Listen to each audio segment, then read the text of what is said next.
Welcome to the Mazda NC generation. Please hit the button below and don't forget to subscribe. This generation is equipped with a 4-cylinder, naturally aspirated 2-liter engine, and we have approximately 170 horsepower under the hood. To get started, let's go over the interior of the vehicle. Overly speaking, the interior of the vehicle is pretty simple. We've got a nice little analog instrument cluster. We also have a nice quality leather steering wheel, which has a nice touch and feel. We've got buttons on the steering wheel for cruise control, volume control. A very nice logo in the center of the steering wheel, which has the honk implemented into it. It doesn't feel too plasticky, although it is pretty standard. We've got a nice little radio, which is super easy to use, very basic. Old school system, some may say, but it is very functional. Hazard lights, air conditioning unit, volume control, radio tune button. We've got a nice control to change the orientation of the air conditioning. We've got aux port and also a cigarette lighter for charging as well.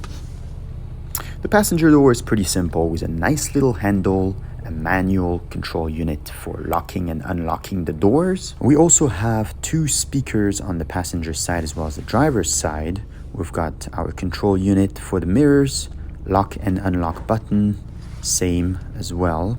Nice little 5-speed manual transmission with a short gear ratio, very easy to shift. That one has an aftermarket shifter, but it is very functional, easy to use. And in order to engage the reverse gear, all you would have to do is basically go all the way to the right side and engage. Next, I will show you how to open the convertible top of this vehicle.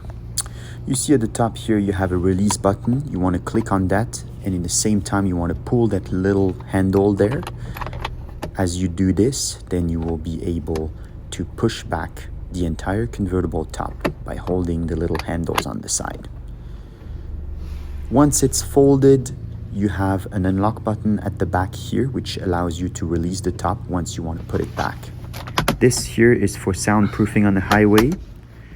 Then when you release this, you will be able to close your top again. Next, I will show you how to open the gas tank, which can be tricky on this vehicle.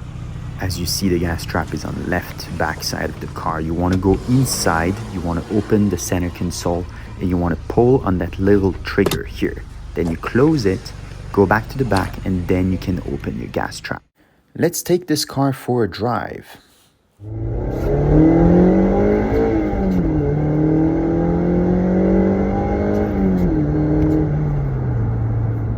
Cool things about this car, it's a short gear ratio, 5-speed. It's right there, it comes right away. There is no turbo, it's naturally aspirated, so there's no turbo lag. Everything is right there when you need it, which is great. Visibility around is pretty good. In the city or in the mountains, it's an absolute delight to drive this car. The steering is not too stiff. It's easily manageable for pretty much anyone. A little bit hard for the heel toe. Fortunately, those pedals are plastic, which is not really the best for a sports car. But I mean, there's not too many cons. I would say mostly is pros. And talking about the acceleration, I'd say from 0 to 60, it's actually pretty good.